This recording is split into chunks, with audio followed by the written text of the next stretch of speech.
guys, it is Tristan with nerdettes-newsstand, and I am back with Bianca for another Bad Ideas. As we said last week, we are going to continue our recommendations because we had so many. We both have 10 today, though, so I am excited to talk a little bit more about the good that is going on in comics right now. How are you today, Bianca? I'm doing good. How are you today, Tristan? I am good. I was going over my list and I'm like, I started off with 8 and then I'm like, oh, but I got to mention this. I feel bad if I don't mention that. So I added 2 more today and I'm like, there's still it's amazing to me when I write these things down how many good books there is out there with the narrative usually being the exact opposite of that. There's a lot of really good books out there. But this is I kind of was a little bit more exclusive on this. So, what do you have first? What I have first is Aquaman, Andromeda. Yeah, I said it right. I still haven't read issue 2. Crap. No. I love it though. Christian Ward on that art is so pretty. It's so nice. I love Aquaman. So tell me, why do you love Andromeda? Because it's kind of an outsider's perspective. Yes. So I read that and I'm like, okay, I'm gonna be totally fine with an outside perspective. And so funny enough, I didn't realize it was. I'm just kidding. I after reading like halfway, I'm like, okay, so I got it. So I don't have any Aquaman books at all. Wait, And what about Void so Song? that's not my list. That's on my list. Okay, you gotta wait. Okay, sorry, keep going. And so I actually got them like at the same time, by the way. And so I'm like, okay, so this is an outside perspective. The art is really good. This is also my very first Ram V title. Yes, I'm gonna get you addicted. And so it's so weird because like I'm reading it and I'm looking at the dialogue and I'm like, I feel like I'm watching like some sort of audible of like a science fiction underwater space opera Shakespearean novel from the way he writes. I'm I like, get he it. writes so eloquently. Oh my gosh. Like so the writing reminds me, the way he writes reminds me of, and this is going to be a really weird comparison, by the way, he reminds me of Frederick Douglass on the way that he writes, because I remember reading Frederick Douglass's autobiography, and like I just fell in love with the way he was writing. I'm like, you write so beautiful. How do you this is a man who taught himself how to read and write. And I'm like, you write so beautiful. What the heck? And then I'm reading Andromeda, and I get the same thing. Even though it's from an outside perspective, I actually am liking it because it does feel kind of science fiction-y underwater. Yeah. And Aquaman's like this ominous being that's it's kind of weird because they seem like they don't know that he exists. So I want to think maybe this is like before Justice League time. Right. Because in issue 2, they're like, "Oh my gosh, you're the myth, the king of the sea," and I'm like, "What? You don't know Aquaman, you weirdo?" And I'm like, "Oh wait, not everybody knows Aquaman. Maybe this is before all of that." Okay, because he seems like to want to hide himself, and it's like, I don't know if this is considered horror or not, but I'm like, I would get like some chills, and I'm like, ooh, I'm getting like chills. Something bad's gonna happen, and I know it. It does happen in this issue, by the way. I'm not gonna say what it is. Oh no. I get it though, like Ram V's art or writing style is always like that. Like he tunes it to the book, but he has this weird, there's sometimes when I'm reading his Swamp Things, and I'll go back and just reread what I wrote.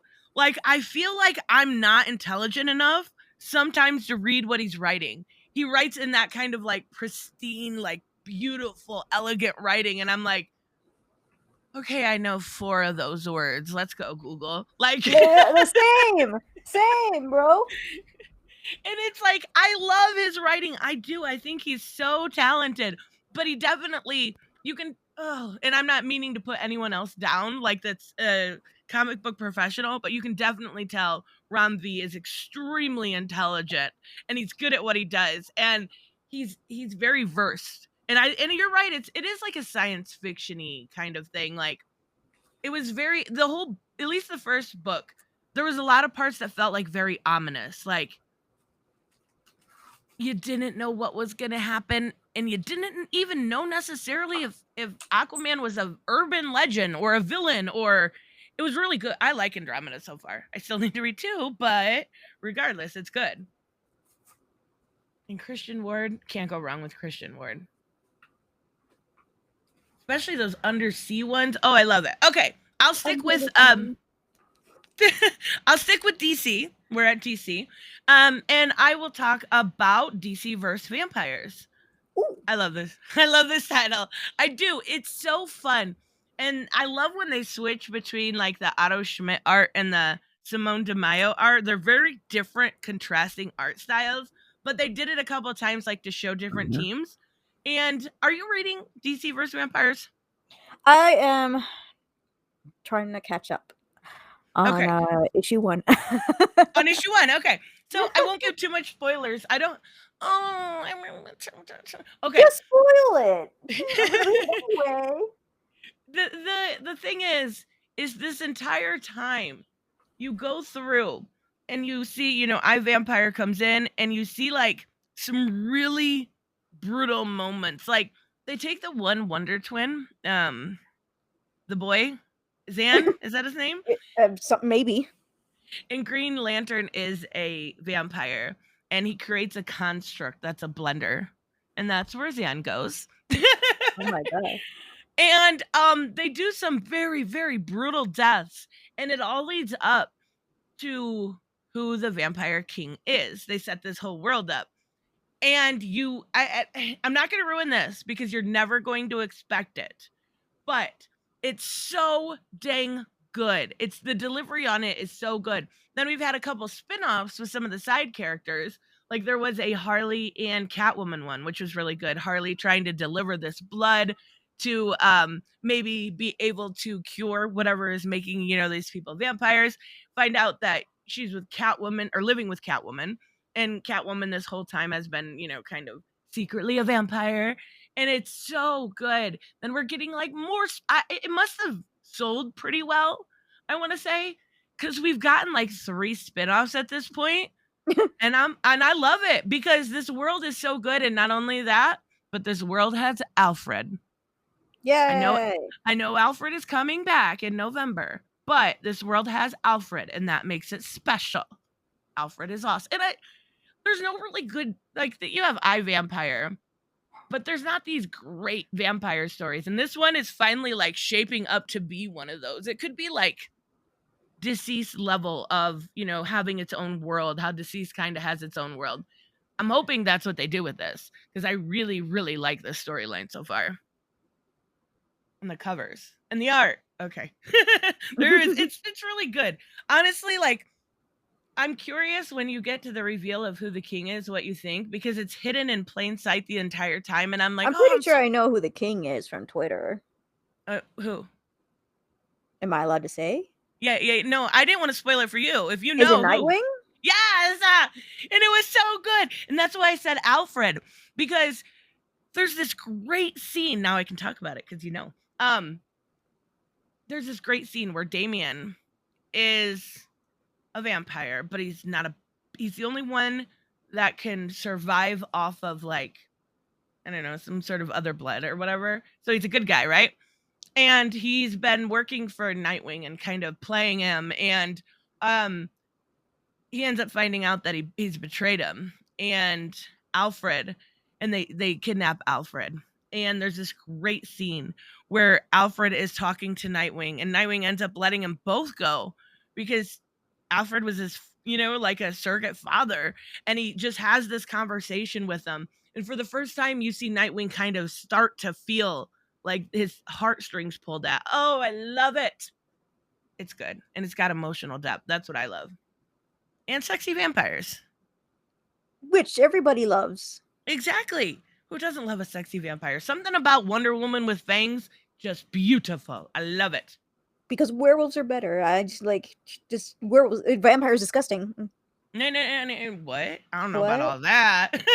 What do you have next on your list?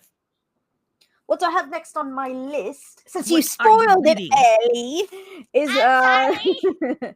is Aquaman and the Flash Void Song. Of which I have not read. Wait. I can't remember. Is this a 3-issue series? Book 1. Either 3 or 4. It'd be weird to do 4, like I 3, know. 6, 9, 12.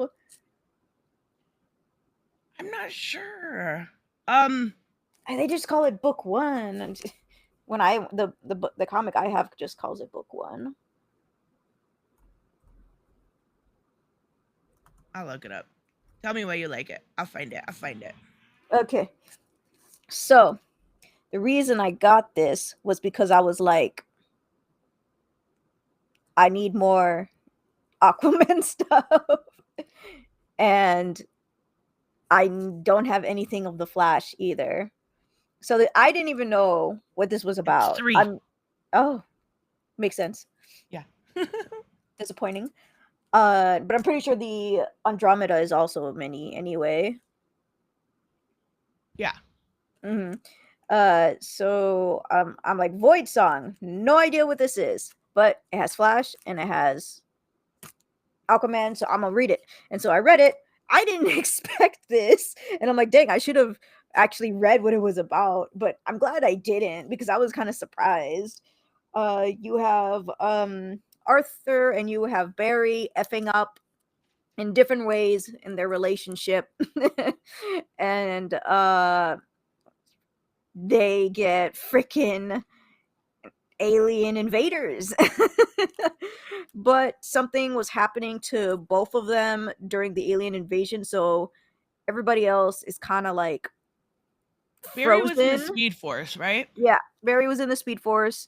Aquaman was like fighting Manta.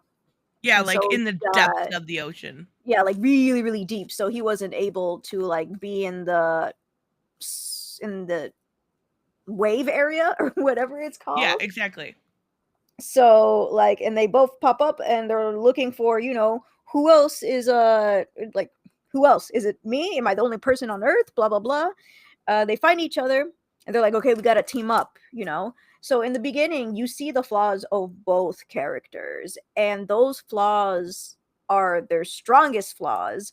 And so when they're trying to team up and take down this alien ship thing, they're losing because they're so stubborn in their own way of doing things.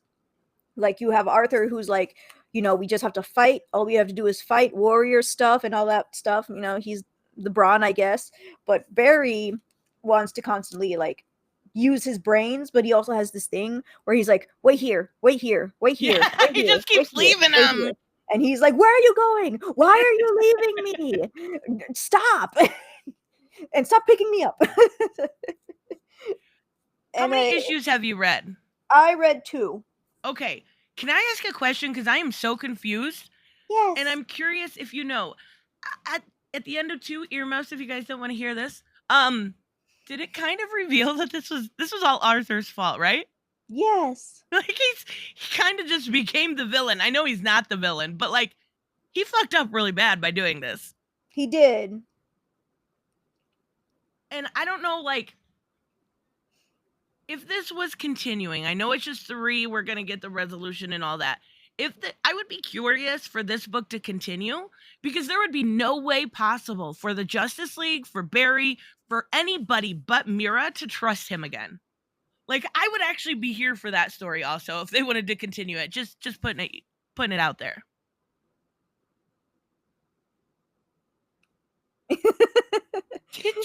It's good though. Like I enjoy like, what I really like about this book, what I think these writers got so well, because I read Green Arrow and Aquaman story. I read Aquaman and dropped it, but I did read it for a while. This story got the importance of the significant others so well. and why they love them and why they do what they do for them. Like, I absolutely adored the Flash and the Iris team up where they did like in the first issue, and then the stuff with Mira and Arthur, how devoted, how important she is. They got that so well done. The art is really beautiful. Like, Beautiful. honestly, Mira,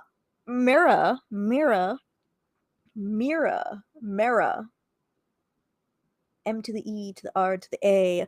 She looks very anime.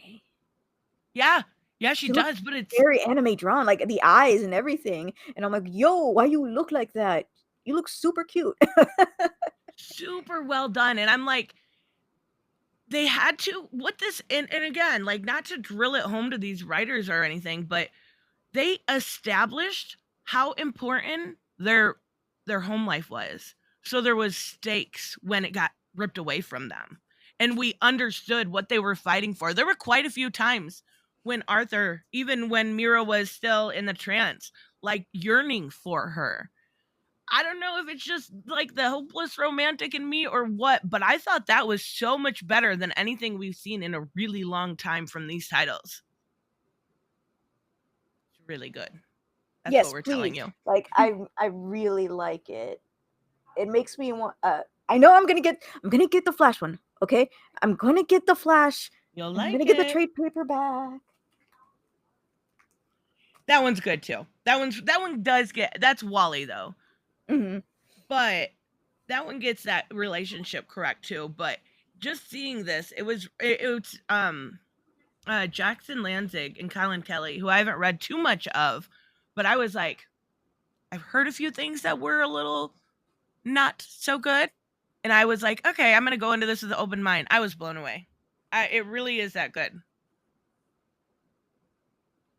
I love it. What is your next pick? You know what? We're gonna keep going with the DC train. We are. I can't help it. I have a couple. I did a lot of my indies last time, so I got a couple here. Nightwing. Yee! Nightwing is every single time. I love this story. Ever since Tom Taylor took over, Nightwing has had a tough time of late. He got shot. He went through that whole Rick Grayson thing. Kind of tried to get him back. Yeah, it was not good. And then now we finally got him back in Bloodhaven. Him set up with the cutest little Haley ever, the little Bitewing. Oh, I love Bitewing, the cutest dog ever. And then we've got Barbara there with them. And we've got we're using like a mix of new and old villains. So the long game is this villain named Heartless, who's been literally, he steals people's hearts, right? But they're also dealing with corruption on the level of initially the mayor. We found out that was his sister, and then corruption on the level of different politicians and the different faction of the Bloodhaven police. All of those things, and then to find out like Blackbuster was basically controlling the police like puppets, and he's having to weed out that corruption like step by step, and it's really good. I think Tom Taylor does a lot of really good ideas. Like, obviously, this is a comic book. I get it. People think it's virtue signaling, but we're looking at Nightwing as a character who has always been, in my opinion, the heart of the DCEU, or not EU, the DCU. And he's trying to help these homeless kids. He's trying to help different areas. And it's so sweet. I like it a lot. And then you've got Bruno Redondo on art. Oh my God. It's so good. Every time, like every issue at the bare minimum, at least like gives you a heartwarming moment every single time. That's pretty fucking impressive. I'm not going to lie. Have you seen those Bruno Redondo covers? You know what I'm talking about? I heard everybody say Bruno Redondo. I don't know. I'm not sure if I'm saying it correctly, but the man can draw like crazy. Then we had the crossover with not only the Flash, but John Kent. So like they're using Nightwing in Bloodhaven as the central figure, but they're also allowing him to work and kind of integrate other characters. And it's awesome, like seeing him interact. There was one issue where he went back to the Flash's house. Blackbuster was trying to kill him, right? Mhm. And he woke up on the couch and just, opened his eyes and Flash's kids are in his face. Like adorable, cute little moments like that. Like, you want us to make you breakfast? And Flash is like, no, don't let them make you breakfast. Like, because they're kids.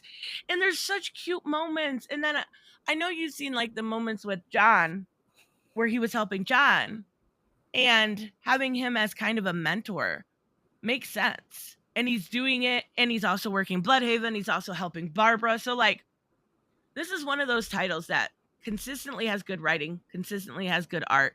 And honestly, like, it's not the best at DC right now, but every single time you pick one up, you're going to enjoy it. I feel like I just did a pitch for Nightwing. It's so good, though. It really is. I like it a lot. What do you got?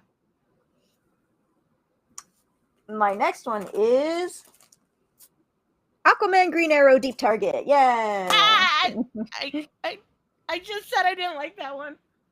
That's what it's called. I couldn't think of it. What did you like? I liked it at first, like the first couple issues, but I don't know. Why'd you like it? I've only read the first. Oh no. It was good the first couple. I'm not gonna lie. I just like the premise. Like when I first I believe this is cover A or cover B. I don't know. Marco Santucci. That's probably cover B then. Okay, cool. The reason I got cover B was because it was like Oliver in Aquaman's outfit and then Arthur in Oliver Queen's outfit. And I thought that was just a cover. And then I'm reading it and I'm like, oh, this is actually a thing that's happening. I was so confused. I thought it was just a cover too, and I read it, the first issue, and I'm like, what the fuck just happened? Like, what? I was the same way. Except I kind of liked what I read. So. No, so I gotta catch up to see if I already got all 7 issues, so I might as well read it. That's a lie. I have 6 issues because I didn't get number 1. Well, that's I learned about it late. Maybe I should look back over it. Maybe I just had too many titles, but like I just got bored towards the end. It felt like the shtick kind of got old. But the first couple issues were really good. Have you read when they were in the plane and stuff yet? Yeah, that's issue 2. Yeah, and those were really good. It just was like, I don't know about this. I don't know. I'm picky. Not really, not even a little bit, but for some reason I was on that. And then they had the same thing going on with Black Manta. I don't know if you ever seen that title. That was out around the same time. Yeah, I wasn't really really interested in Black Manta, so I'm like, I will skip you.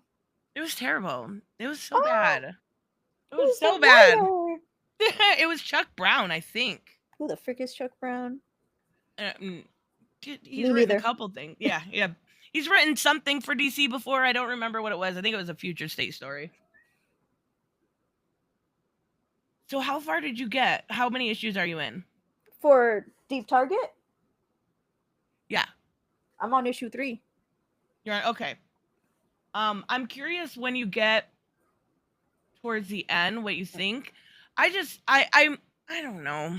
It just wasn't for me. I don't know why, because usually if it says DC on the name, it is for me. Aquaman.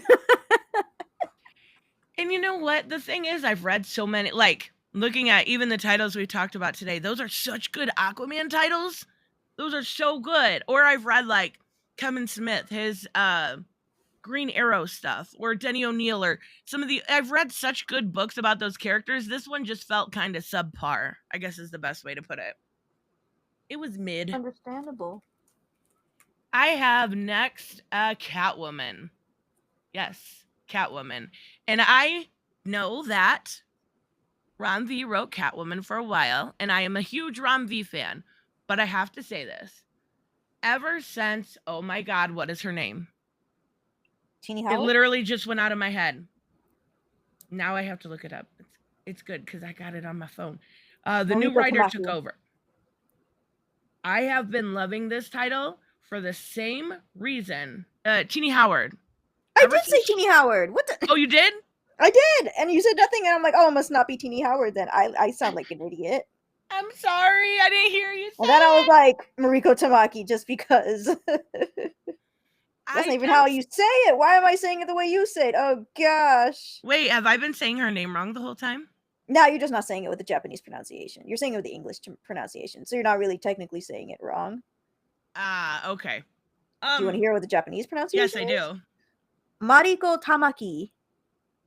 That sounds so much cooler than the way I say it. I think everybody else says it like that. I am Mariko Tamaki. Tamaki. Tamaki. Tamaki. It's so much better when you do it. Well, with the Japanese pronunciation, it's Mariko Tamaki.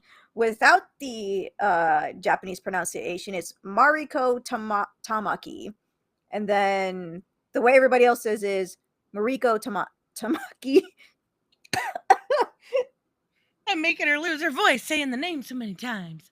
I didn't bring my water, so oopsies. It feels like it's been a while since she wrote anything for DC. Maybe not that long. Anyway, so Teenie Howard, even though I missed you saying it, took over after Ram V. And I love it for the same reason I love She-Hulk. And that is because this is very clearly for a female demographic. Whereas you kind of see Ram V's style, right? He wrote a good Catwoman, I'm not saying that. But Catwoman's supposed to be fun and upbeat and a girl. And a girl, you say? Yeah, crazy, right? He made her so serious. And that's okay. Some people like that. But I love the Selena that loves stealing jewels and fucking around and having friends and hanging out with Harley. And that's Ram V was the one who wrote it, right? Before Teenie Howard, yep. Wait, is Teenie Howard a guy or a girl? Girl. Oh, okay. Oh, so you didn't like the way Ram V was writing it? I did. It was just very too serious. Yeah. What about who was the one before? Julie Jones? Joelle Jones. Yeah, she wrote a good Catwoman too, but it wasn't. Did she write her like a girl like Teenie Howard? No. And that's why I think it's so good now, because like we have the Selena back that loves, just ravishing and being a girl. And like a lot of people were worried when she came on the title, like saying it was going to be terrible and all this stuff. And honestly, not only has like right now it's Nico Leone on art and it's beautiful. They use like some amazing bisexual lighting in it and it's so well done. They introduced a new love interest for her, which I am so happy about. Because it's not Batman. Yes. Thank you. Get rid of the Batman and Selena. I know a lot of people like it and I do too, but Tom King ruined it and it's over. Give her somebody else. And they did. And he's kind of like Batman this. And Selena will always be in Earth 1 where she's blonde. Wait, she's blonde in Earth 1? She's got that. Yeah, in Earth, and I believe that's Earth 1. Wait, are you talking about the Earth 1 comic? Yeah. No, I'm talking about the okay, in a different Earth, she is blonde and they are married. That's all I can say. I don't know what Earth this is. I thought it was the original Earth, like the Batman animated Earth Prime, series. Maybe? Prime. I thought it was Earth 1. They're separate. I mean, kind of. Earth 1 was like their kind of, they did a couple of books and they don't really talk about Earth 1 anymore. Is that where they have Helena, the kid? Yeah. But with this book, it's, the humor that She-Hulk has, kind of the telling of a woman's story, but also being funny about it. And that's She-Hulk could have been better with that. What's that? The writing could have been a little bit better with that, I feel yeah. Like. Mm-hmm. But that's along the same lines of what I'm talking about. And I think that's why I really like Catwoman. I think that's what Catwoman needs to be in a way. And I know that sounds like entitled or whatever, but like Catwoman to me was always that type of character. Always Talking about strays? What's that? Talking about strays and stuff? Yes, and she did have this. She actually had a group called the Strays, and they're gone now. But they're still there, but she's not with them right now. That's how the actress got the role in the audition, by the way. Is it really? Yeah, they gave her the script, and there it was about the cat scene where she has all these cats in her house, and she was like, I feel like this is about strays and also about herself being a stray, like it talking about herself in the kind of thing. And then Matt Reeves was like, why didn't I think of that? and Ooh, contrast. and so she was like, okay, you just change the dialogue, and say I can say I have a thing for stray cats. And he's like, well, how are we gonna do that? And she was like, Batman will comment on how she has a lot of cats, and I'll say I have a thing for strays. And he's like, that's genius, you're hired. I know, that's one of my favorite lines from that movie too. That's It funny. was a good line. It really was. And I love this book. I think it's really good, especially for a female demographic, and they do a lot of stuff with like female trauma, not in a bad way, but in a way that brings awareness in a sense. As it should be. Yes. And I think it's really smart how they're doing it. Another thing I love is they're going back to like old school where they used to have the different mob families. And I love that kind of storytelling. I always have. So I'm like, yes, this is the perfect book for me. And she has a cute little cat that's like glows. I'm like, I need this cat. I need it. It glows. More I know kitty cats don't adventures. glow, but still. So what do you have? I have Wonder Woman Evolution 8. I mean, not 8, just Evolution. I'm looking at the 8th cover, which is by Liam Sharp. Oh, that's such a good cover. Yee. So now that the story's finished, what did you think? I didn't want it to finish. I don't want it to end on a cliffhanger. What I'm glad is that so a lot of people were speaking to me about the art, and that's why they couldn't watch it. And even though I was kind of the same way. I'm like, oh, I want to read issue 2, but like I was rereading issue 1, and I'm like, I'm sorry, but I'm actually getting nauseous reading this. It's not even just reading; it's the art. Oh, And wow. it's the inking or something like that. And I'm like, it's too much. It's too in your face. It makes me want to puke. And I felt bad because I'm like, oh. And so it took me a while, but I finally finished it. I'm like, okay, now I have to read issue 2. Issue 2, they fixed the art. Thank goodness. Mike Hawthorne does a really good job. So he has to have a very specific inker or it comes off not well done. Yeah, they did. And he's so detailed too and stuff. So as long as he gets the right inker, he can do a phenomenal job. Mm-hmm. And I believe every issue after was like getting better and better, like a little bit less each time. Yeah. And I also didn't read what the heck this was about. I'm like, hey, it's Wonder Woman, so I'm gonna get. I think I got it because of you. Yeah. When Stephanie Phillips came on, she was starting to promote that. Yeah, I know. Oh, hold on. About Wonder Woman. So I described this series as like Wonder Woman like versus science. Yeah, kinda, yeah. Because the villain is a scientist of some sort. And I didn't think it was gonna be science based. I thought this was mythology based or god based or magic based, that kind of stuff. But no, it was all science. I was bamboozled. I was literally believing everything that was happening. So it's like she fights Silver Swan. What happens after Silver Swan is a bunch of craziness. Like trials. Yeah. And I'm like, yo, what these trials and these big gigantic people. They're like, you do not know what you're talking about.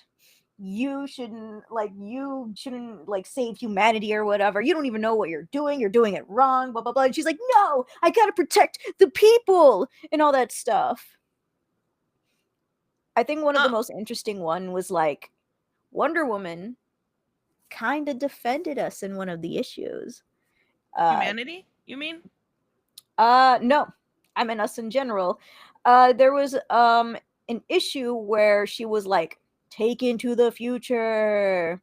Oh, with Donna. Yeah, and with a really bad haircut. Really bad. And she was, and everything was like barren and stuff, and she was like, what's going on? And Donna was like, they ignored climate change, and I because of was gonna that, ask you what you thought about mhm, that. and you know, the world is like this because of that. Like everything is like burned, and the sun is like poison now, or Mm-hmm. something like that.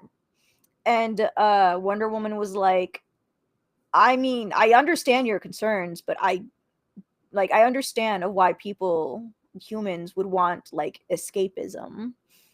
And I'm like, Yep. thank you.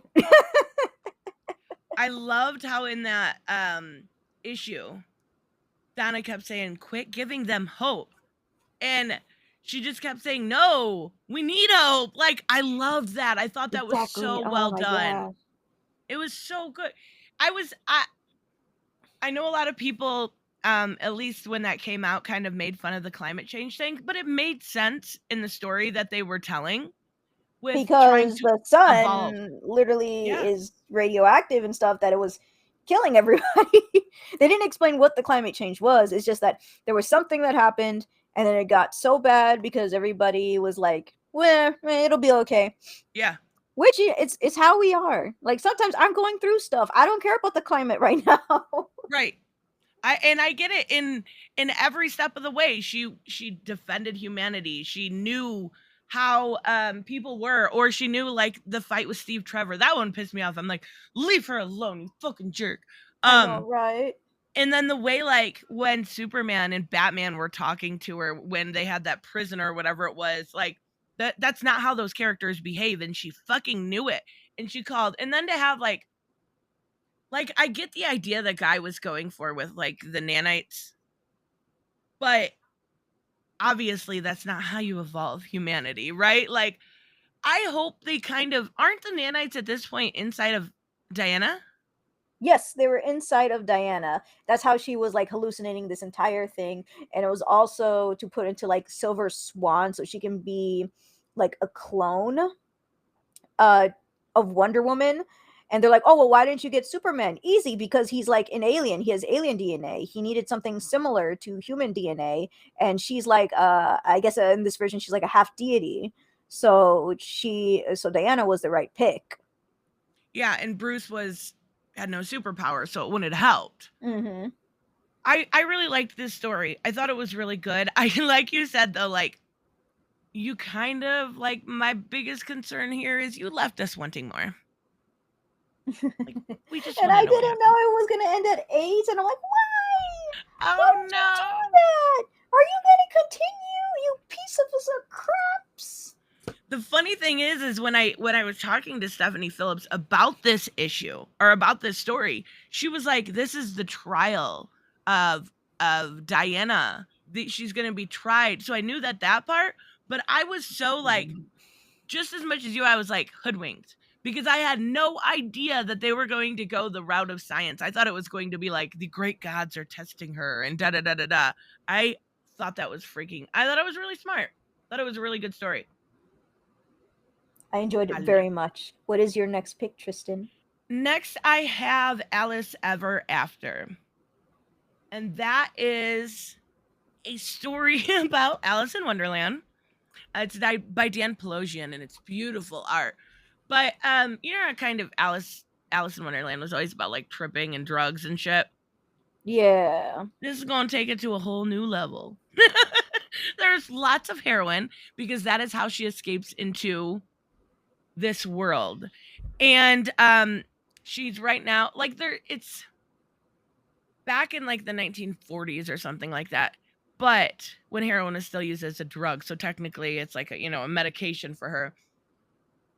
And it's in the real world. Her name's Alice. You've got the Queen of Hearts, but it's not really the same people. Like it's just hinted at who these people are until she goes into this world. And it's really good so far because it's telling something that we like grew up on as a child in the adult version of it.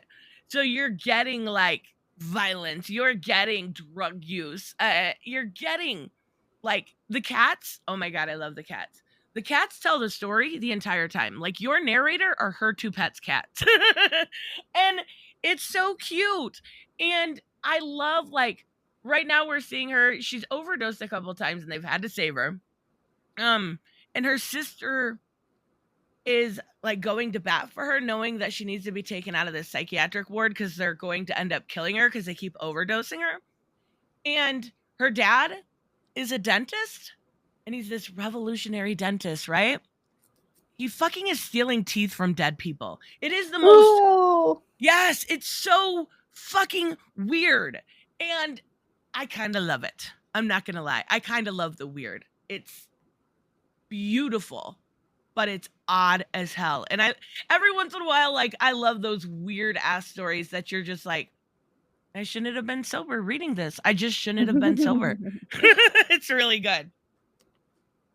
I think it's Boom Studios, if I want to. I'm pretty sure it is Boom Studios. Is it? Yeah. The Boom has had more and more good stuff come out.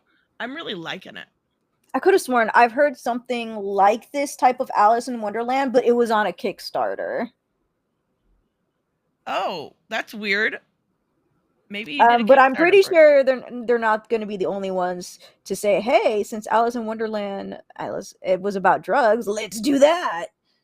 Yeah, exactly. I mean, it takes the normal stories, the normal Alice story you get, but it just pumps up the volume by like 100. Just puts it on steroids or whatever you want to say. It's really good though. What do you have next?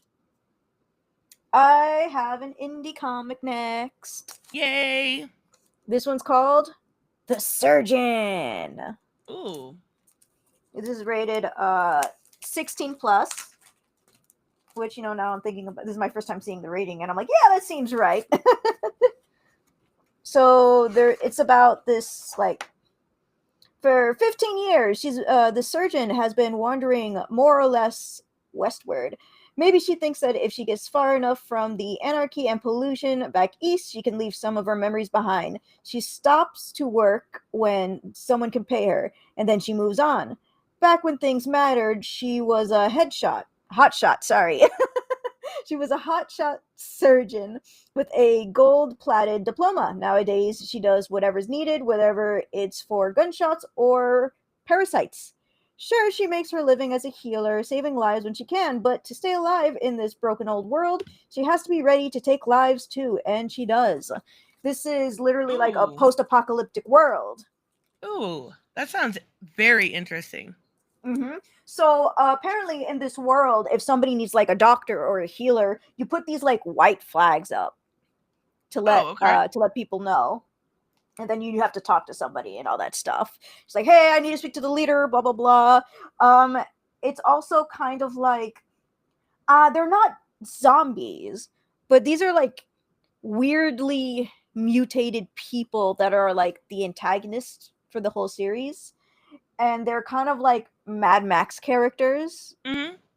Characters from Mad Max, like those type of people. In this one, I think I read up to issue 3. Did I get issue 4? I don't remember if I bought issue 4. I think I missed a couple campaigns. But in issue 1 through 3, she's like, went to this village. She's healing all the people. The people want her to stay permanently. And she's like, no, I can't do that. I just give me food. Just give me this. Just give me that. Give me underwear. Please, I need clean underwear. Oh my goodness. Give me something for my horse. Fix all this problem that you have here. And I'll just go. But then that's when the like Mad Max like people show up, and the whole like 3 issues, the whole 2 issues, issue 2 and issue 3, was like starting the battle and finishing the battle. Though the battle is never truly done. Dun dun dun. Dun dun dun. That actually sounds really interesting. Who's it by? I've actually bought their multiple of their comics. Like, this isn't even the first comic I got. I know their freaking name. Oh my gosh. HH Studios. That's what it was. Oh, I think I've heard of them. It sounds familiar. Mm-hmm. Or at least seen them before. Unlikely Hero Studios. Oh, UH Studios, not HH. It just looks like an H. So Unlikely Heroes Studios, that's them. They did awesome. change the art, I believe, in the second and third issue. And I'm like, no, I like the first art from the first issue. But they had to change it a little bit. Yeah. Because there was just some things in the second or third issue where I'm like, okay, you're making like she's a girl with short hair. She's older, you know. She has like scars on her face and all that stuff. You know, she looks like she's been through something. But with the new artist, he sometimes draws her face too young, and it makes her look younger than she already is. And I'm like, oh, this does not match. You know, he tried. So, like, I get it. Sometimes it makes it weird. I totally get it. So next, I have Saga. I love Saga. Nice. Have you ever read any Saga by chance? No, I always see it at the comic book store. It's so good. And it was gone for 3 long, terrible years. Decades. Oh. I know. No, not decades. And it sucked. But it came back. And Saga is the proof in the pudding that a woke comic can be phenomenal. This is super woke by any standards, right? And it's like, I love this book though. We finally got to see Marco in I don't know 54 or 53 maybe. Marco died, right? And so now Alana is a single mom of a quote unquote half-breed baby and has to deal with that. Well, and they're trying to like sell breast milk basically, I'm not breast milk, baby formula, and they keep getting caught. So they're always on the run. That's all they've got to sell. They end up getting picked up or captured rather by pirates. Oh my God. This issue made me so mad. I think it was I want to say it was issue 56 or 57. You get this new pirate guy, and he's got big antlers, but they draw him like relatively attractive. So you think he's gonna be this good guy, not because he's attractive. That came out wrong. That's not what I meant. The way he acts. And at the end, he's like, I need to see, because she used to have wings. You know, that's considered bad now, and they don't trust them. I need to see if you have wings, take off your shirt. It hadn't been revealed that she had her wings taken off until this issue. So he's like, either take off your shirt and show me you have wings, or I'm going to rape and murder the kids. And I'm like, what the fuck? What the fuck this just is some happened? Ybarra stuff, man. I get it, this guy's a piece of shit, but what just happened? Like, and then he goes, oh, should I added a trigger warning? I'm like, what just happened? Well, it come to find out she had her wings taken off like so well you can't even tell they were there, so she was fine. And they end up leaving. They have a new guy with them, Bombazine, who I don't know, he's kind of like a shady character because he's got some shady past he doesn't want her to know about, and the pirate ends up saying, I'm going to tell her about your shady past unless you stay here and help me. So he ends up deserting him, and that's kind of where we're at now. But like, this story is so weird, and I think that's what makes it so good, because it takes like everyday politics, like whether it's like they have a planet for abortion, they have gun control, they have, you know, the media, they have everything we're dealing with nowadays, and just put it in the most awkward and weird ways. But it's really good. Like, they have a tiger that can tell if you're lying. Like, just can look at you and say lying. I love that. I love it. It's such a good book. It really, really is. It's one of those books that even it refused to do variants, it refused to do that, and it still sells well every single time. Perch did a hilarious video a while back announcing that it was coming back, and he was like, oh, did you hear Saga went woke? And I was like, this can't be real, right? Like, this can't be real. And it was a troll video. It was funny, though, because a lot of the comments were like, oh, they ruin everything. You have no idea what you're talking about, do you? Oh, goodness gracious. It's good, though. It really is. So what do you have? Right, so now we're on to Webtoons. I'm saving the last two. DC for last. So the webtoon I have is from Leshen.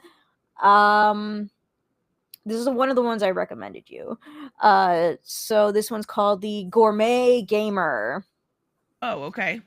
When a man lost his ability to taste and smell, Lee Rim's life as a chef ended. Just as he's sinking deeper and deeper into depression, he discovers Real, which is an incredibly immersive VR game that stimulates all 5 senses. There, he's able to regain his senses of taste and smell. Not only that, but he can cook too. Although he does need to hunt down his own monster ingredients, Rim here is able to cook up delicious food, hunt some dangerous monsters, and maybe even build a whole new legacy along the way. Welcome to Lee Rim's new life as Rice, the Gourmet Gamer. Woohoo! That does sound good though. Yes, and he has a little kitty sidekick. I love it even more. The cat doesn't show up until like the 4th chapter, I think. That's so cute. I don't know if it's just me or what, but like when they bring animals into comics, I think it's so cute. Maybe that's why I like 16, Nightwing and Catwoman. I lied. 16. That's way 16. different than 4. Well, I mean, it's in the prologue to like the present area, and then the chapter 1 through the rest is like how he got there. Gotcha. That makes sense now. Sorry. No, you're fine. Okay, next I have this book only has 2 issues out right now, but I still want to talk about it because have you ever seen or heard of Black Mirror? Yes. I've never seen it, but I've heard good things about it. And the way that this was described was an anthology. It's a science fiction anthology. So all the stories are going to be like, at first I was like, wait, this doesn't make sense on the 2nd issue, but I realized it was an anthology. Set kind of, or at least inspired by some of the themes from Black Mirror. But it's basically the reality of living in America right now through different cultural and political takes. And the first one is really interesting because it goes through screens, right? Like the screen on your phone, the screen on your camera, the screen on the TV, the screen on your computer. And it makes it seem like the reason why we are so, as a society, addicted to our phone or whatever is because this is actually a virus. So it kind of flips it on its head. And I really like the way, like, we as a society definitely are way too addicted to screens. And I thought it was a really good way to kind of, look back at the way we live and look at kind of how we overuse things like social media and stuff like that. And then the second story was a really weird way to talk about cancel culture. In a way. Basically it was an old time I can't even remember. A long time ago, basically. I don't remember exactly the time period, but it was this woman. I hate to use the word canceled. She gets canceled in olden times for basically thinking on her own and doing her art and stuff like that. And the audacity. Yeah, right. And this medieval king comes up with a punishment, and what he does is makes her house made of glass so everybody can see everything. Well, it ends up the public don't want to shame her anymore. Like, they don't want to make her feel bad, and they actually end up having her back by the end.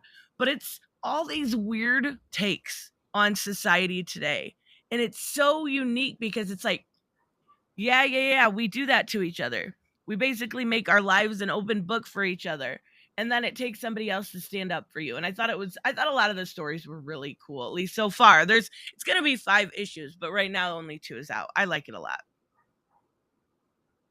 It's good. What do you got next? I got something on Webtoon called SpandEx. SpandEx. Now that I read it, I understand. It's a joke on spandex and an ex-girlfriend. Oh, that's funny. So there's a person named Toshi, aka Botfly, becomes the sidekick and lover of the world's most powerful superhero, Masterpiece. When the Oh my relationship god, that's starts funny. to sour, Toshi's supervillain crush helps him devise a way to survive the world's most dangerous breakup. Meanwhile, the multiverse might be heading towards a reboot. Ooh. Well, all right. It's actually an extremely new webtoon. Like, this is an indie creator. I saw them a Yeah. few times on Twitter, and I'm like, let me check out your stuff. And so I did today. And this was like, I said like that about like a month ago. So it looks like they're doing chapters and parts. So it's like chapter part 1, chapter part 2, that kind of thing. And I'm like I'm liking it. I'm liking the story. I'm liking the art. The first 2 parts are more like an introduction. Mhm. Third chapter on is, I think, when it's going to start to like do some other stuff. Right. I uh actually go ahead, sorry. Yeah, I was gonna be like, so like the girlfriend, or the future ex-girlfriend, I should say. She's huge, not like fat though, Like muscular fat? Or like muscular big, like She-Hulk big? muscular big. Like they really put an effort to like her muscle definitions, Mm-hmm. and that's what I kind of like. It's like her bottom part is like a Wonder Woman. Her top and bottom is like a Wonder Woman, but it also has like sleeves. So she kind of has like, she still has the boob window and everything. Gotta always appreciate those boob windows. Just saying. It's the boob window and it's shaped like an M. Ooh. Like masterpiece? Or Yeah. whatever you said. That's what I thought. That's funny. And I'm I like, this looks actually fun. This looks funny. I'm gonna see what else they have to offer. do they have other books too? For now, this is the only one I know of. I know we're in like the same. I forgot what it's called. I know this is their first webtoon series. Right. Like in Twitter, you can get like be in groups and all that Yeah. stuff. Oh, I didn't know that. And so like we're in like we're on like the same group, I believe, and I saw it promoted a few times. Okay, so I'm on their website. Okay, so I guess they have done comics before. Oh, that's cool. But these are I like I don't think these are like actual like bot comics, maybe. And this like I don't see like an option to buy them. I see like an option to like read their pages on the actual ah website. So I'm not sure. I'll have to ask him on that.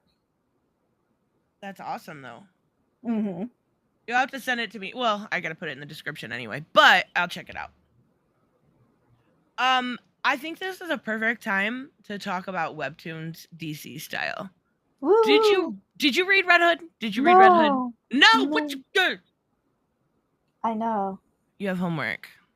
I put these all together, but I'm not gonna lie, my favorite. So we've gotten Wayne Family Adventures, we've gotten Zatanna and the Ripper, we've gotten Vixen, NYC, and now Red Hood and the Outlaws. Right now, Zatanna is my favorite. Oh, you turd! I love the art style. It's so pretty and the lighting is so pretty and I love Zatanna anyway. I was catching up on Vixen last night. I freaking love Grace Choi. Like they really need to use her more as a character and it's such a fun story. Those two are the best. Wayne Family Adventures is cute too, but I like a little more action in my Batman. I'm not going to lie.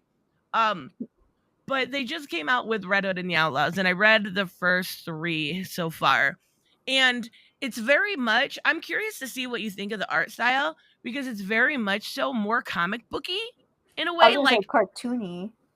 it's like it feels like it's a mix between like comic book and anime. Sometimes when you look at Artemis, she looks a little bit anime-esque, but it's still I don't know, it's still comic booky to me. But I was a little, I don't know, it's not bad so far. I'm not saying that.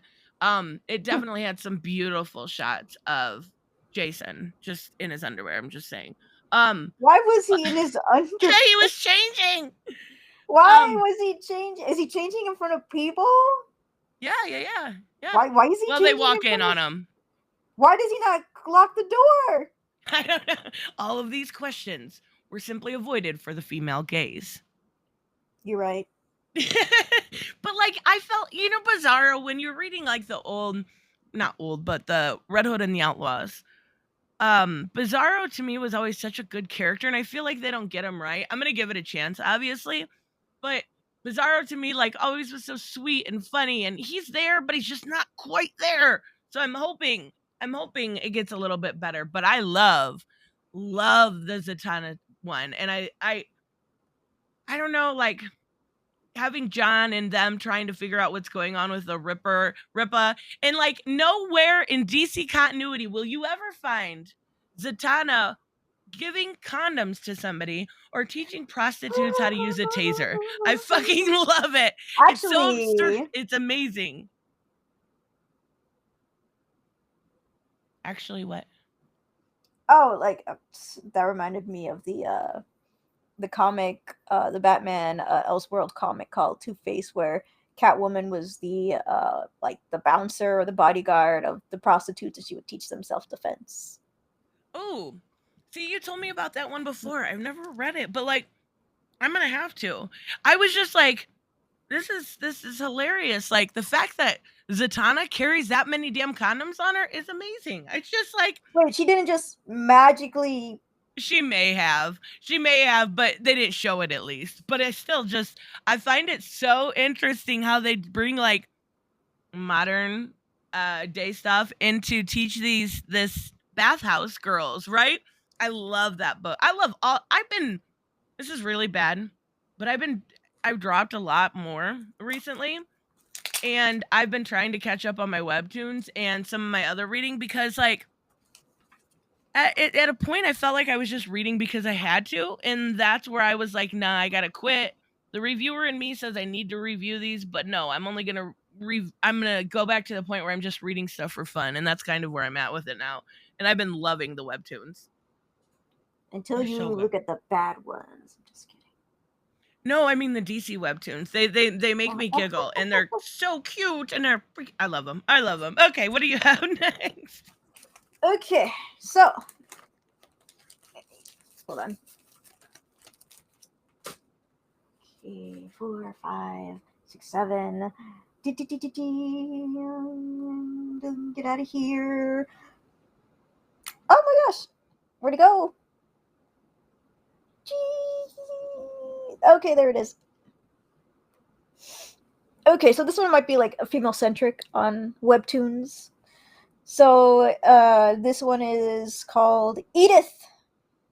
So Edith is not your typical heroine. Not the drug. She struggles.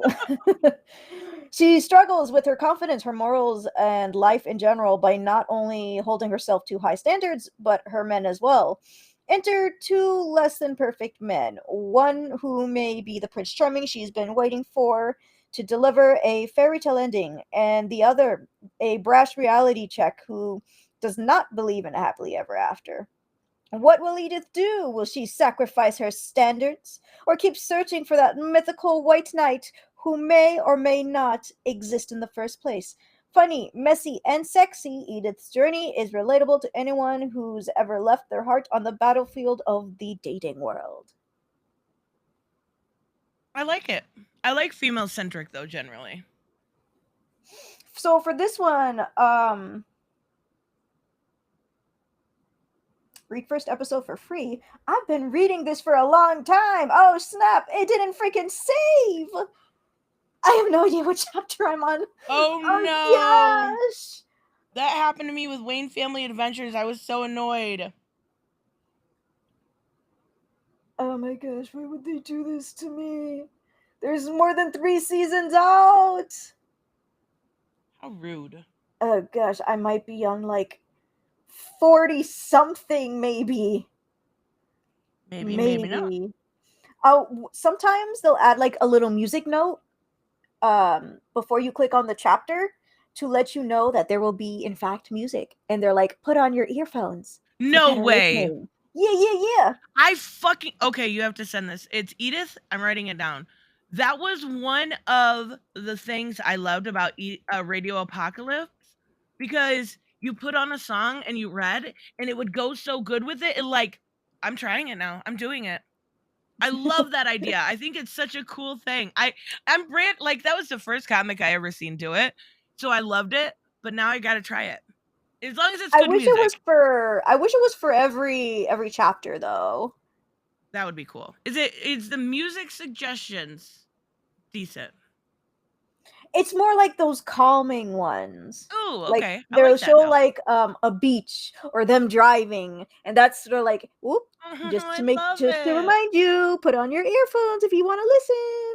If I ever write a comic, that's what I'm doing, because music is such an influential part of my life.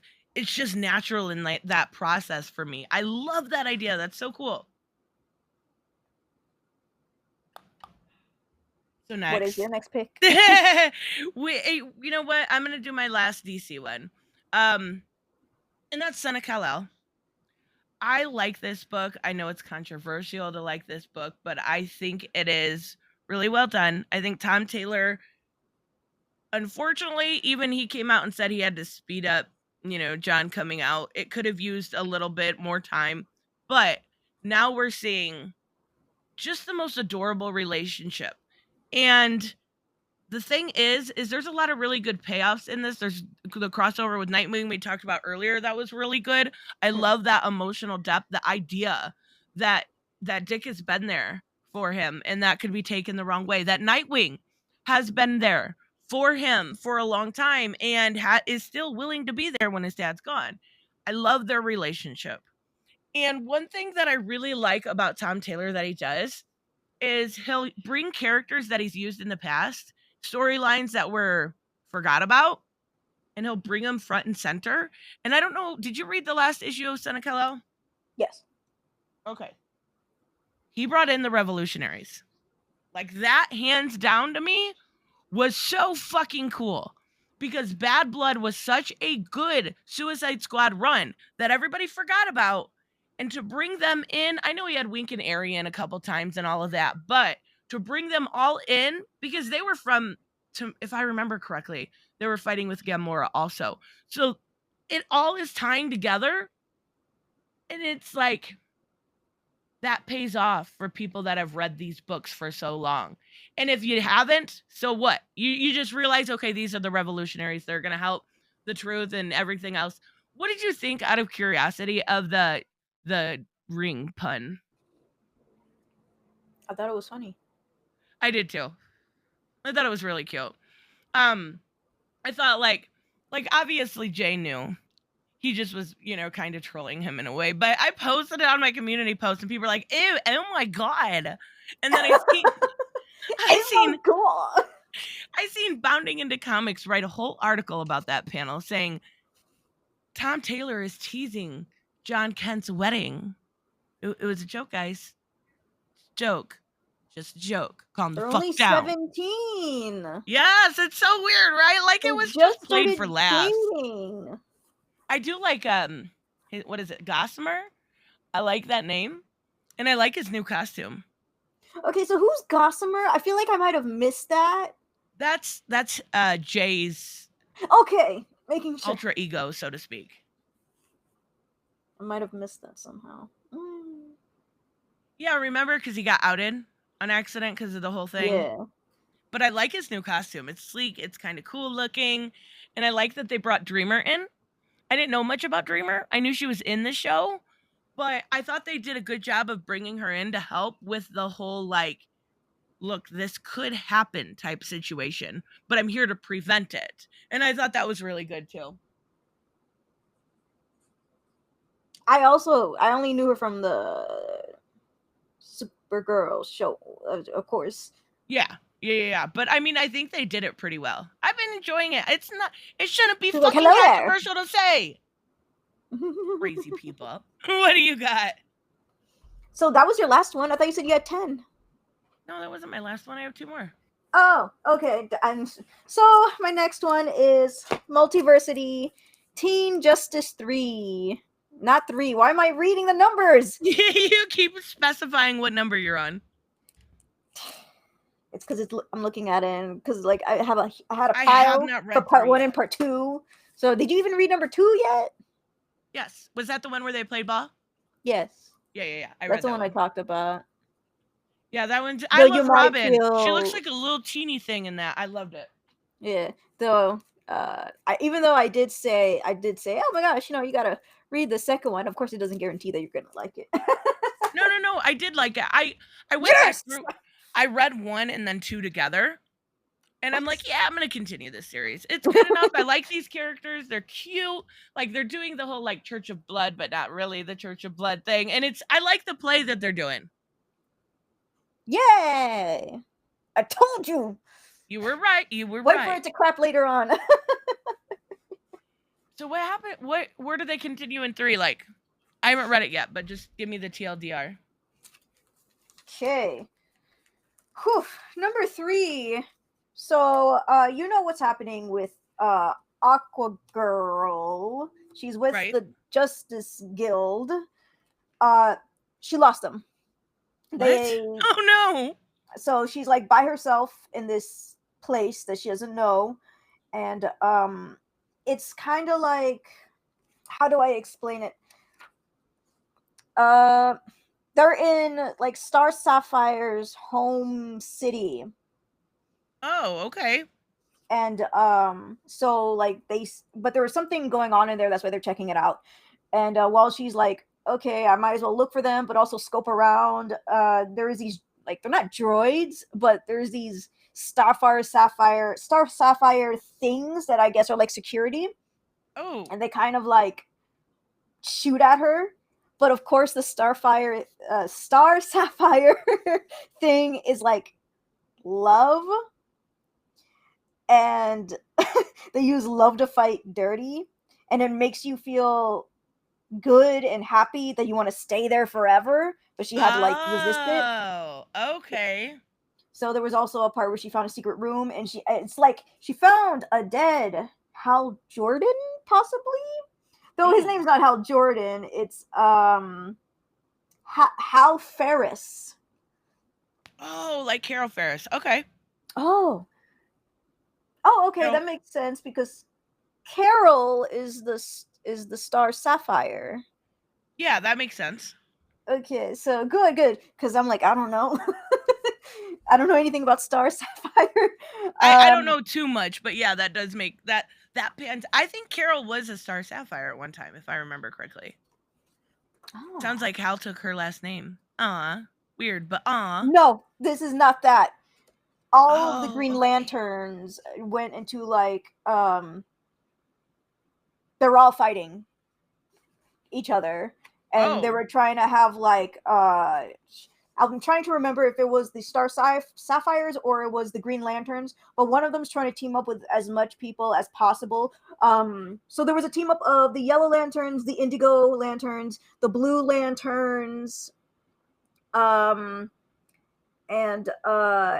it was like, I think they were all fighting the Green Lanterns. Oh, okay. So there was a whole big fight thing. And then for like the other kids, they snuck in to the church. Mm-hmm. You know, they try to get into the church, but it was like, there's this dialogue in the beginning, and then the last a few pages, and it's about Raven. And he's like, okay, we gotta get Donald. And they're like, wait, we can't just go rushing in. And he's like, I thought they were your friends. What the heck? So how come I'm willing to sacrifice myself and everything and just go straight in, but you guys aren't? I thought you guys were a team. And they were like, no, we are a team, but we can't just do this. And right, it's repetitive for like 2 or 3 pages, and I'm like, okay, come on, let's go. And then of course that's where you would get the Star Sapphire stuff, freaking Starfire, Sapphire, whatever, frick. And it's switching back and forth where they're trying to get in, and then Aquagirl is looking into all this stuff, but also looking at the history, and then boom, it was like a secret entrance where she was to meet up at the church with the other kids. Oh, wow. I don't know if I should say the ending. Let me read it tonight. Okay. I'm one of those people that likes to be surprised sometimes, at least. Sometimes. I didn't tell you what's going on with the war or whatever the crap, but I want you to read what it's about. I am really glad I continued it, though. Yeah, it's like there's doing like, it's not even like, now they just added something else. The whole Green Lantern war in general, they have to find out. The whole island where these little kids are aging rapidly into seniors, and then that was on issue 2. It was on issue 1 or 2. Wait, okay. I guess I don't remember. What's the matter with me? How did I miss? Okay, I don't know. I'm gonna have to look back. I don't remember that. And then the whole church, Sisterhood of Blood church, which is kind of connecting everything. That's awesome. I'm gonna read it tonight, and then that way I know the ending, because now I'm curious again. So, next I have Little Monsters. It's a good story, don't get me wrong. It is Dustin Nguyen. I'm sure I'm saying his name wrong. But it's phenomenal art. It's all black and white, but it is gorgeous, absolutely stunning art. It's basically The Last Children on Earth. They're vampires. And they have been doing the same thing for years and years and years, like playing tag, playing on the guitar, like kid stuff, right? And they introduce you to a bunch of characters, almost too much. And that's kind of why I was like, but it takes a couple issues, but you end up finding out that they've lived in the ruins of humanity. There's no adults, so they think, at least in the beginning. And they actually do find one and feast on him. And it is kind of life-changing for them, because they get like the bloodthirst, right? They want more and more and more. So this little girl comes along, and she's missing her father. Come to find out that the man that they were feasting on was her father. Oh. And of course she's devastated, and she tries to go back to camp, but we're only a couple issues in, and it's very slow storytelling. Very, very slow storytelling. But it does look like it's finally picking up. Like there was a shocking death in this last one. Like the two characters that I really, really liked that were super cute were these two little like hillbilly boys. And they were just the stereotype of a, kind of like Southern dumb hillbilly. And they're sweet though. They're enduring. And this last episode, they just sliced one of the kids' heads off. And I'm like, what the fuck? Like, what just happened? This whole book just went from some cutesy little kids to blood. But I kind of love it. It's really good. It's Jeff Lemire. So generally I like him anyways. But I thought maybe the slow storytelling was going to dissuade me. No, this last issue had me like, we're going to have like a kids' war. This girl's going to take on the little teeny tiny vampires because they killed her daddy. And I love it. It's cute. It's so cute. You should have one more, right? Yes. Yay. Okay, so what's your last one? Son of Kal-El. Yes! We got double. I love it. So that was very interesting that what you said about Tom Taylor.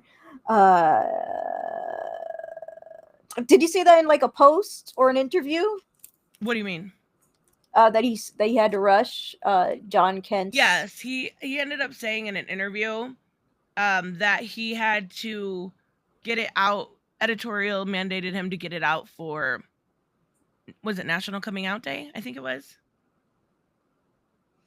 And so he had to have it by 5. Yo, their editorial sucks. Yeah. They've been, and it's only, I want to say it's getting better by the way that solicitations looked. It looks like it's going to be panning out a little bit better, but as of right now, yeah, I totally agree. Yeah, but we had a lot of good books, you know? Like Son of Kal-El. Like, yeah.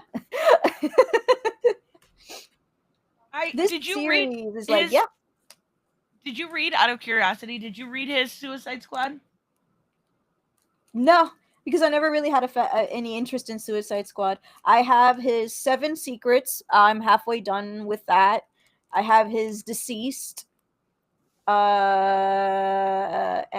I'm trying to catch up with all of my Nightwing comics right now. And then I have Son of Kal-El. So were you able to, like, I thought that was such a cool payoff because he did Bad Blood Suicide Squad. With you not knowing anything about that, did you care? Like, was that not an awesome moment for you, or were you just like, eh? Well, I knew about them. I knew they got a lot of hate when they were first introduced. And so I'm like, yeah, I was like, oh my gosh, it's them. They lived? And I'm like, okay, cool. I get to see them. I get to kind of read them in this issue and in the next issue and all that stuff. So I'm pretty interested. What about Wink and Airy? Do you love them? I don't hate them. I do feel something for them because they've shown up multiple times. Yeah, they were in this, and then they were in oh my gosh, what was it? The Deceased prequel thing that they did with the digital one. But they got a lot of hate also because Airy is non-binary.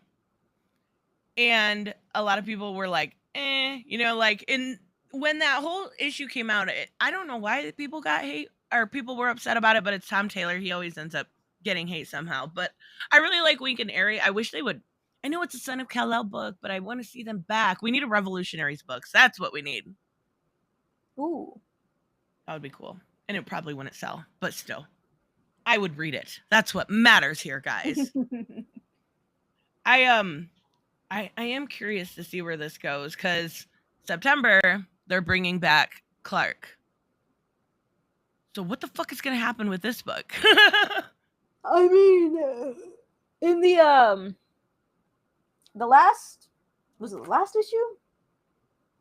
I believe it was the last issue when Dreamer was introduced. They were like, well, your dad's coming back. And he was like, what? And he's like, yeah, your dad's coming back. And then, you know, he was like, oh my gosh, my dad's alive.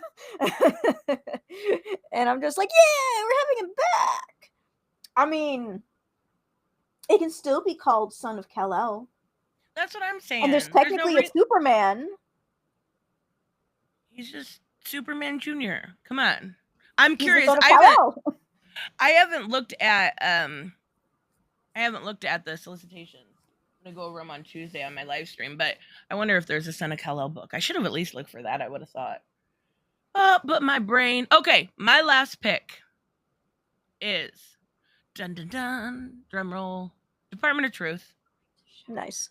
I love this book. Like, weird conspiracies meet acid, meet Marilyn Monroe, meet Lee Harvey Oswald, throw it in a blender, and this is what you get. Like, it leaves you feeling, every single issue leaves you feeling like disoriented, confused, not quite sure what's going on, but in the best way possible. The only thing, this was my best book of last year. I pimp this book, so to speak, all the time. But it feels like this was like a 12-issue thing that they stretched out.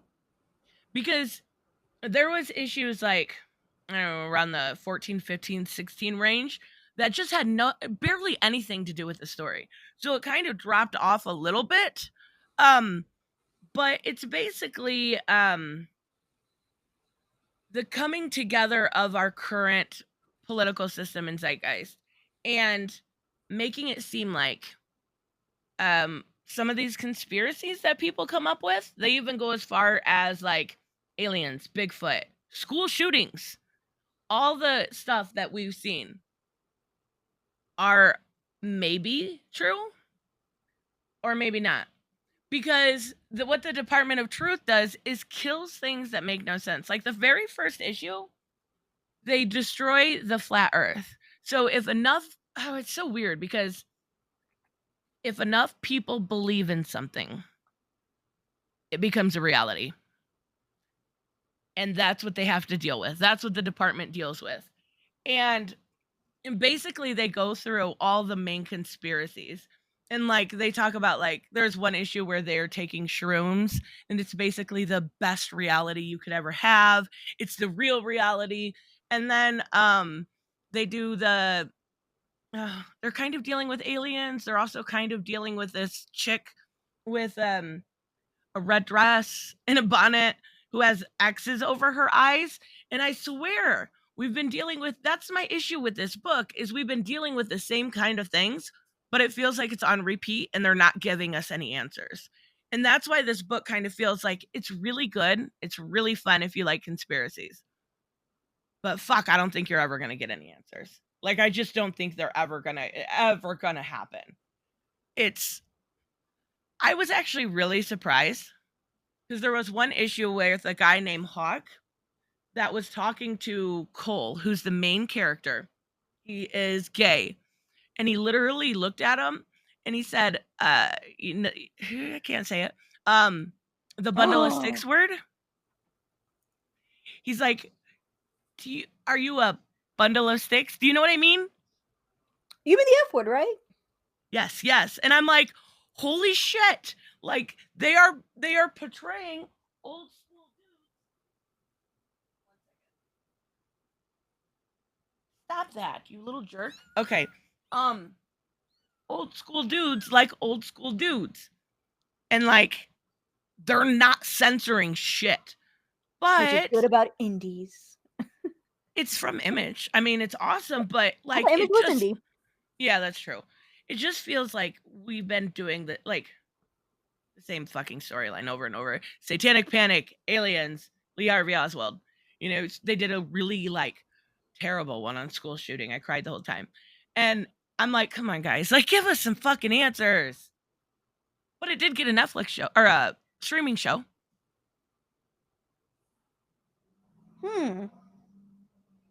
And we're going to review it right here. So make sure you're subscribed. Haha. Yeah. That and Noctera and Something is Killing the Children all supposedly got streaming shows. That would be awesome. More shows for Tristan. Yay. That's right. More shows that I'll watch. I love it. Goodness gracious. It's really good. I don't mean to like dissuade people, but it also feels like quit with the filler and tell a story. You know what I mean? Like you can only do so many issues. Like one issue of filler I can deal with. You know, they have the holiday special or this or that. But like when you have like 4 or 5 or 6 in a row that are just filler issues, that's when you start to lose people. And you're very close to losing people, I'm sure. I'll stay there though. I'll still read it. Just saying. Because I'm a sheeple, apparently. Your cats are sheeple. That's right. Oh, goodness gracious. All right, guys, we are going to wrap up. I talked your ear off today, and I apologize. But we had some good. we had a lot of really good books in our recommendation, and let's be real. We should have probably done this as a live stream, but it was fun. It was super fun. I didn't think we have so much comics. This is what I'm saying. There's a lot of good books out. There's a lot of really interesting books out. Some of them are Black Label or Elseworld or indies. But if you want good books, you can find them. Don't believe the bullshit. we've given what over the past 2 videos at least 30 to 40 really good books across all platforms. There's something there for everybody. There really is. Oh, I did tell Robert on my last before the last recommendations that we had. I told him to tell everybody to get that the Saber Tooth series I got was a mini series, and to just tell everybody to get the trade paperback because it's done. Oh, it is done now? Yeah, the 5th issue I had was the last one that broke my heart. But then it's continuing in November. Let's go. Oh, that's awesome. That's freaking, I love that. Like, Poison Ivy has been really good, and it just got 6 more issues. I'm like, yes. Woo! If only Historia can get more issues. I know, right? We demand it. It's so good. Anyways, yes, make sure you guys are subscribed to Bianca. Is there anything I missed today? Nope. Wah! Playing some music. That was from the Webtoon. Oh, was it really? Yeah. That's funny. I wasn't sure if it was gonna. I like, you know how you have for iPhone, you have the thing on the side to turn on. I don't know, like to make sure it's not on vibrate. Oh yeah. Yeah, so I turned it on. I'm like, can it work without earphones? And that answered my question. That's too funny. All right, guys, make sure you guys are subscribed to Bianca, and we will see you next week in another Bad Ideas. Bye-bye. Bye.